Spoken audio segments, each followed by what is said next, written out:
Hi there, it's Lowell over to the province with a video edition of the fifth quarter coming from Montreal Sunday evening after a game in which the Lions lose 28 to 24 at Molson Stadium to the Montreal Alouettes, a game which they had a 24-20 lead until the final couple of minutes, but were not able to hold on to a very good team that moves to 8-2 on the year. The Lions now 4-6.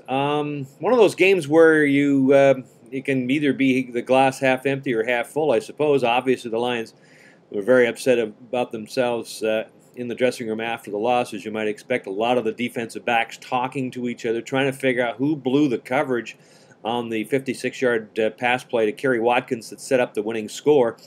I don't think they've probably still figured it out quite yet. There's a few suspects, definitely.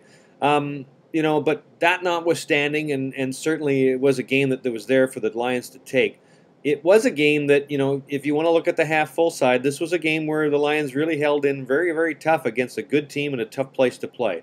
Jarius Jackson, again, didn't embarrass himself, just one interception. Really wasn't a bad throw than the one he made. His numbers were decent.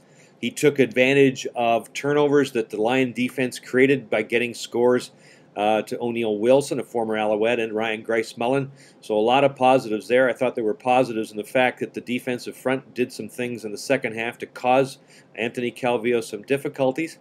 And I really thought that one of the subtle differences in this game, and one thing you can look forward in the future, hopefully for Lions' perspective, is the reemergence of Geroy Simon. I thought that Jarius Jackson worked very well with him in order to start and free him up. Jackson was not benefited by the fact that a lot of his receivers dropped balls they should have caught. Ryan Grice-Mullen didn't catch one all game, and that hurt this team.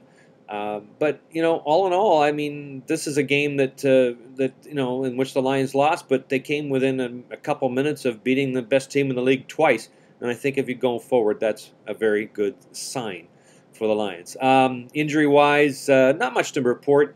Dean Valley just about he just basically fainted in the fourth quarter. Just was right flat on his back, but he got up and finished the game and said he was no worse for wear afterwards. The Lions took a plane from Montreal right after the game. They'll get a couple of days off. Their next game is against the Toronto Argonauts on Saturday night, and I'm sure that will be a game now that people will point to as the one that Wally Bono can get his 232nd career victory. Wally said he thought about it. He said he couldn't lie that towards the end he thought that this one was in the bag, and it looked like it was until the Lions' defensive coverage blew a gasket, and they weren't able to hold a very good quarterback down eventually, losing by the score of 28 to 24. So again, next game Saturday at Toronto. That's the fifth quarter from Montreal.